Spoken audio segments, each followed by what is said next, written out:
So hello guys, kung bago ka pa lang, like, subscribe, comment, share at ilalagay natin sa playlist. Hey cat, excuse me.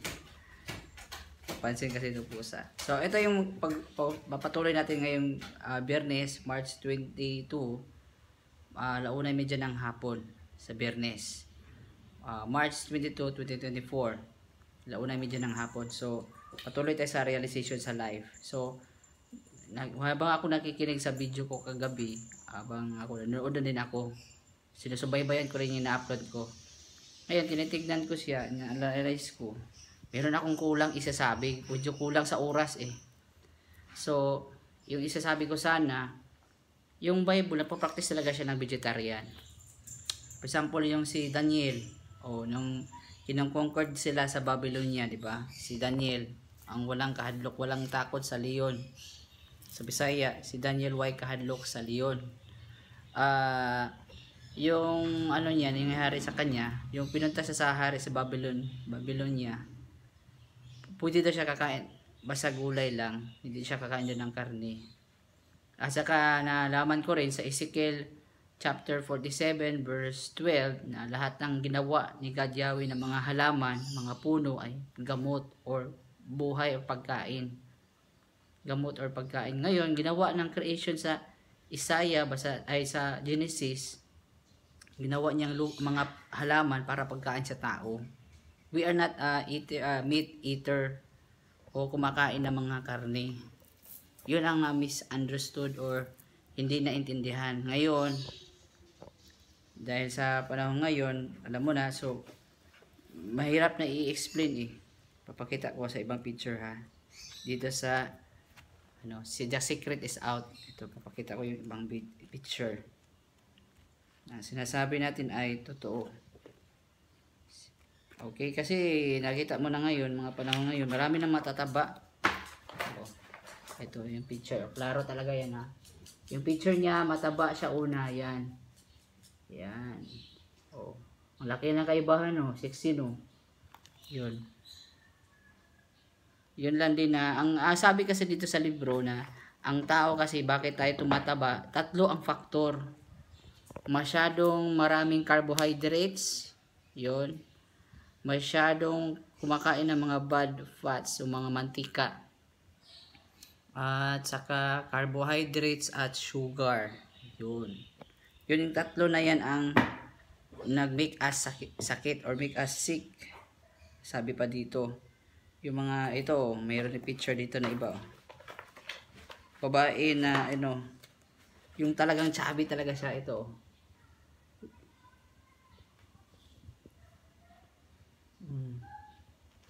Talaga, sabi niya dito is yung bakit ka di nabubusog sa mga processed food ito. Tignan niyo na lang po. Picture is yan. Yan, mga burger, mga french fries, hamburgers, ice cream, yung mga soft drinks, yun kasi nagkukos ng obese or katabaan. Pathological overeating into obesity at yung DA, ang dopamine receptor bumaba. Yun na, hindi ka nagbubusog. Marami kang makakakain din. Marami kang kinakain, pero gutom ka pa rin. Yung tawag na walang nutritious ang mga kinakain nating pagkain sa mga processed food. So, dito na sa likod, ito. Yan, tignan nyo ang picture. Chubby sa mukha, Yun lang din ang problem talaga ngayon kasi puro lang kasi kain ng mga masasarap. Puro di karne, di na tititimbang sa mga timbang. Ito rin, may picture din halimbawa dito.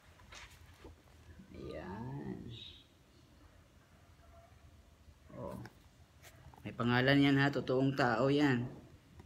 Yun lang din na, ang ginawa na lang dito, konti-konti ang kakainin, mga gulay, prutas, mga kakainin, mga natural food. Yun lang din na, mahirap siya i-explain. Na, ito yung mga problema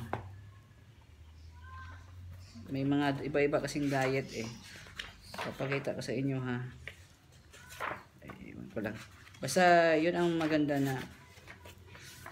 tayo na Preparation ba? Kasi hindi mo masasabi ang mga sakit eh. Bigla lang darating sa'yo, hindi mo mamalayan, di ba? Hindi mo masasabi eh. Yun lang din na, yun lang din kasi ang mga problema ngayon na hindi talaga masasabi. Ito. Ito, may picture din dito. Yan. Siya, before and after yan. Oh, yan. Diba? Tignan mo yung katawan niya. Oh. Diba?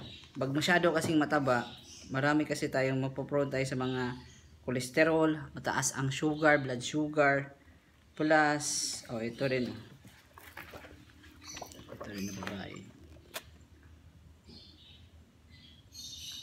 Yan. Sa picture pa lang, masasabi mo na, oh, yun. Pag masyadong matakaw sa kanin, sa karne, sa rice, meat, or karne, protein, then, maraming kinakain, di ba? May mga butter pa, mga soft drinks, alam mo na, may mga milkshake pa, araw-araw, hindi kumakain ng gulay, pero still gutom pa rin. That's your question. Ito rin, oh. Yan.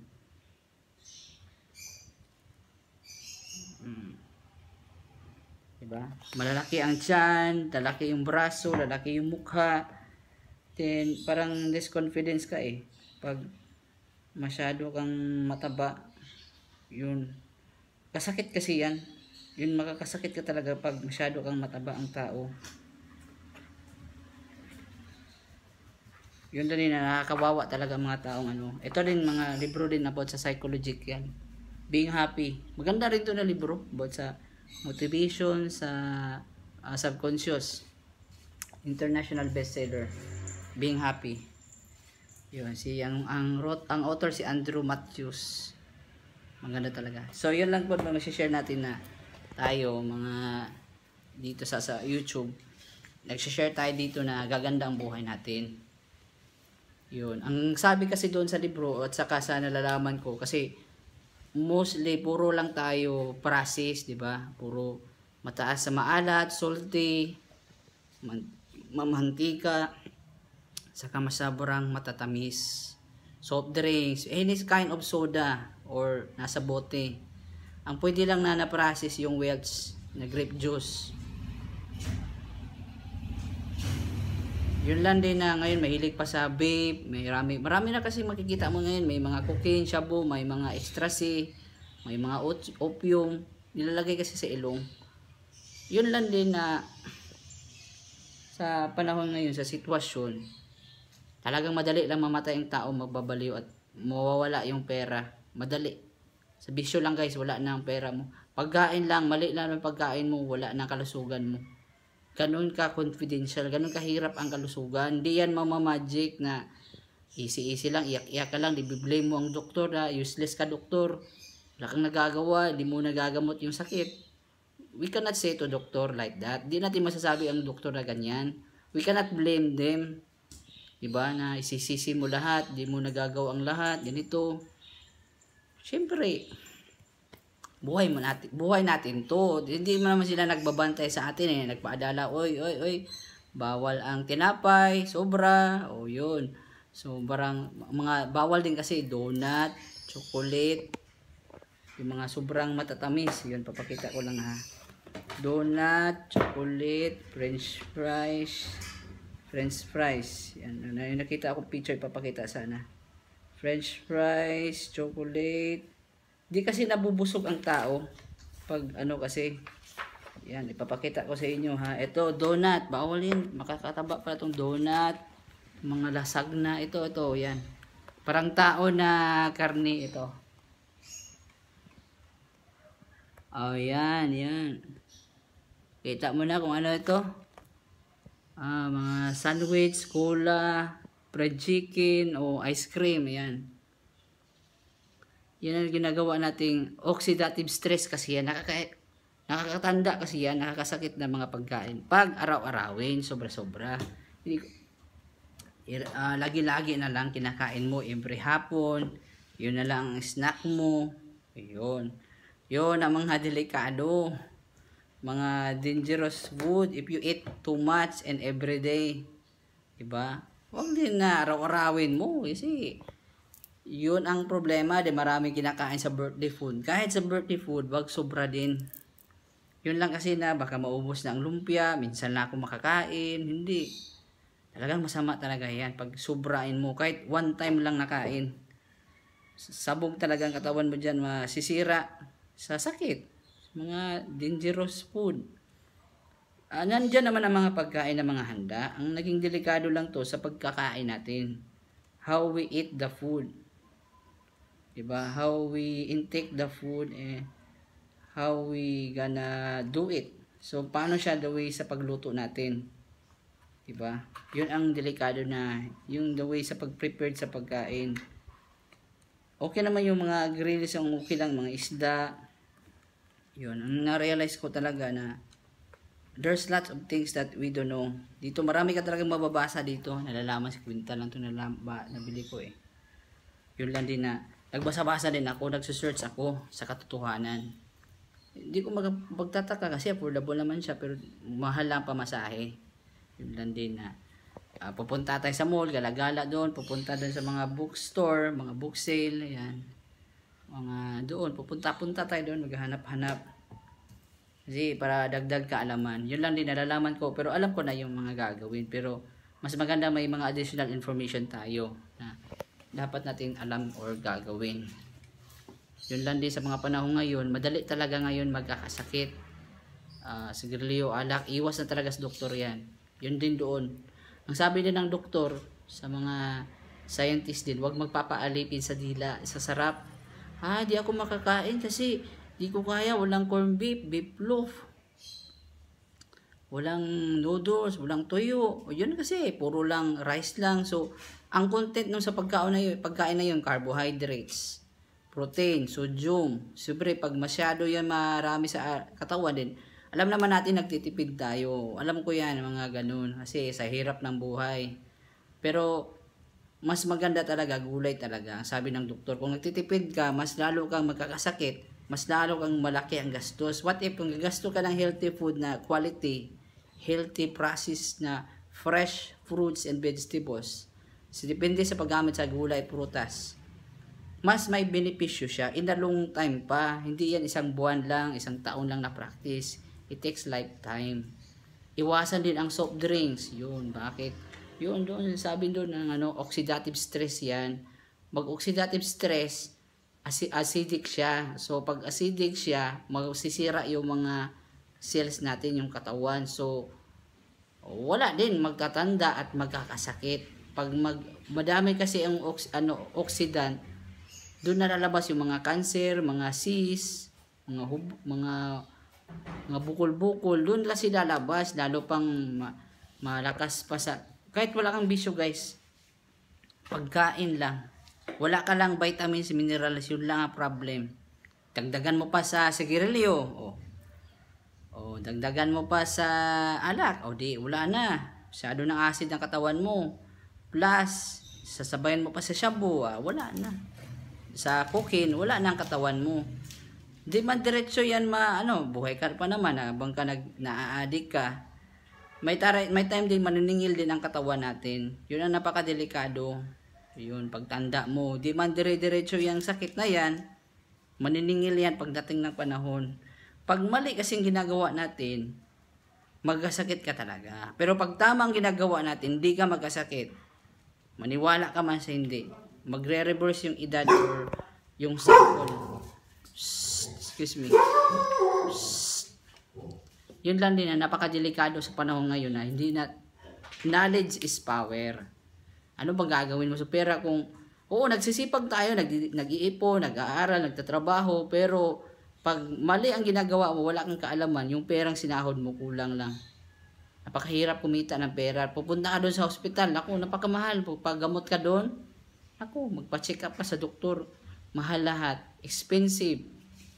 Hindi lahat nakaka-afford. Yun pupunta ka doon nag-ihi daw siya ng dugo, may sumisid daw sa dugo niya. Sabi ko, there's something wrong. Okay, pagkain lang guys, yun lang wala yung bisyo, walang droga. Ganun ka confidential, ganun kahirap ang kalusugan. Yun, na-realize ko ba na, uy, nako, wala lang pala lahat itong gagawin natin. Kung mali-mali lang itong gagawin natin. Wala, wrong X. X lahat ang gagawin natin. Sayang lang. Sayang lang yung buhay natin. Sayang yung pera natin. Sayang lang tayo mabuhay. Minsan lang tayo mabuhay sa mundo din. Mali-mali pa ang ginagawa. O sumasabay ka lang sa uso. O tignan mo sa ospital. Ang daming nagkakasakit. Oo, totoo. Yung nakasakit ako sa ingron, yung napasukan ng infeksyon, napakahirap. Ako. Napakahirap talaga. Hospital ako. Yun lang din na malaki ang gastos. Sa dito lang sa hilalaki ko sa paa, sa kanan, ako, napakalaki.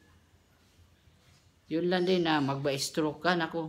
Siguro pag may stroke ka, 30 years mo ginawa yun. 30 years din ang gamutan mo. 30 years din ka magugulay, prutas. 30 years din iiwas sa bisyo. Kung magkakasakit ka. Pero kung nagpapagamot ka sa doktor at nagbibisyo ka pa rin, waiting ka na lang for dying. Hindi ako gusto kasi sabi talaga dito, hindi ka magpalipin sa sarap ng pagkain. Control ba? Control. Di mabuhay na walang soft drinks sa isang araw. Ako nga, 10 years na ako walang soft drinks, guys. Guinness record na ito. 10 years walang soft drinks. Oo, bili ako ng isang mismo na inuman. Wala. Alam kong acidic yan. Oxidative stress yan. Mataas yan sa oxidant. So, kung sa sasakyan pan, kalawang. Kakalawang yung mukha natin. Yung sa sasakyan, kalawang nasisira. Yung sa mukha, tatanda. Bibilis tatanda. Kasi yung gulay prutas, yun asang oxidant. Pipigilan niyang tatanda. Magre-reverse, dandahan. Pero magkasakit ka, napakadali lang masira. Pero pag re-repair sa katawan mo, matulog na maaga, kumain ng gulay, umiwas sa bisyo, umiwas sa droga, kakain ng tamang food, iiwas sa mga processed food. Napakahirap na practice yan for this time. Kaya saan ba ang ending dyan? Ang babagsak lahat. Na-realize ko, doktor lang. Yun, napakahirap. Napakamahal ang pagpagamot. Diba? Sabi pa, prevention is better than a cure. Bawal magkasakit, 'di ba? May advertise yan na crucible. Di ba? Mga vitamins. Saan ba tayo makabawi ng sakit nga? Sa TV nga, advertise yung Red Horse. Bush, Red Horse. Sipa, 'di ba? Lakas ng sipa, lakas ng tama. Alak lang, guys. Okay? Wine lang nung sa Proverbs chapter 30, tignan mo. Ang nanginginom lang yung gusto lang mamatay sa buhay. 'Di ba? Yung gusto lang mamatay. Kung noon pa yun. Siguro pa. Yun, pag i-gather mo lahat yun, imagine mo, i-total yun lahat sa katawan mo, sa ilang years mo ginagawa yun. Yun na, tatanda ka at magkakasakit. Plus, nauubos ang pera sa bisyo. At lalo na bisyo lang sa pagkain. Yung lamoy ba, kain lang. Pasok lang lahat ng mga pagkain dyan sa tiyan. Bakit ka maraming kinakain? Yun ang trivia natin. Trivia question. Bakit ka maraming kinakain kanin? Ulam? Kasi wala kang sustansya na kukuha. Pag tama kasing nutrients na kinakain mo, tama ang proseso na ginagawa mo, tamang gulay, di inom na tubig pagkatapos kumakain, healthy ang mga kinakain, may mga kalamansi na kinakain mo. Pag long time pang gagawin yan, bago pa gaganda ang pakiramdam mo. Di ba? Kung may high blood or diabetes ka or stroke ka, matagal-tagal din gamutan yan. Yung pinsan namin, lagi lang daw siya yung tawag ito, yung balot, Penoy. Naku, maraming kinakain nila, ilang tray daw, galing sa Pilipinas na itlog. Pagkasakit niya, wala, sabi ko, yung ginawa mo na yung napagkain. I-imagine mo na lang yung kawali, di ba? Yung mga paglulutuan na pagkain. Di ba? Yung matataba masyado. Imagine mo, yun ang dumadaloy sa dugo mo. Yun lang din ang sabi ng kuya ko na yung papa ko daw na yung ugat daw niya na pumutok daw. Pero siguro na-realize namin na baka imagine mo lang ang pinakamalaking ugat, ito yung daliri. Imagine mo, maliliit kasi yung dalawian ng dugo, yung veins. Galing sa katawan papunta sa heart. Galing sa body, veins, di ba? Galing sa body papunta sa heart. Artery yung galing sa heart, galing sa katawan papunta sa heart. Veins galing sa katawan papunta sa heart, basta ganun. Imagine mo yung mga daluyan ng dugo, napakaliit lang yan. Ang heart, ganito lang kalaki sa ano mo, sa kamao mo. Ganun lang kung gaano kalaki ang heart mo. Imagine mo, ilang years ba natin kinakain yung mga karne na yun? Every week. Oh. Magto-total yan sa katawan. Less ang ininom na tubig, puro soft drinks, nagsisigarilyo pa daw, nag-aalakwa, nagdodroga pa. Siyempre, napakamalapot ang dugo. Yun ang tinatawag ng ibang nasakit na gamot na ininom nila, aspirin, pang pala labnaw sa dugo. Yung pinsan namin na niresetahan din siya sa aspirin sa doktor. Ang aspirin kasi pang paladnaw sa mga makapal ba, yung malapot na dugo. Kasi sa kinakain natin, araw-araw kasi puro karne. Oo, yung mga ginagawa natin ba, nagkasakit na ngayon, last 10 years ago, yun ang mga resulta ngayon. Yung tumataba ta ngayon, hindi yan ang mamagic ang kalusugan na ganun lang, wala na agad, di ba? Gusto kasi instant, and puro lang kain, di ba? Kain lang dami doon, araw-araw. Yun ang dahilan ng sakit. Mali ang mga kinakain ba, walang alam. O, yun lang din na napakasakit pakinggan. Pero, itong mga sinasabi ko, patuloy tayo ngayon sa, sa second video. So, like, subscribe, comment, share, love you, peace, love you all. Sana, wag lang kayo ma-offense dito sa sinasabi ko. Nagbibideo ako dito for my purpose is to take care of my subscribers na hindi kayo magkasakit. Diba? Enjoy life. Excuse me. Na yun lang din masasabi ko na enjoy life. Hindi yung nagtatrabaho, nag-work ka, nagtrabaho, school work ka, then bigla lang ka nagkasakit. You cannot enjoy your income. You cannot enjoy your life. Kung magkasakit ka, it takes very big sacrifice just to survive that. So love you, peace, love you all. Thank you po.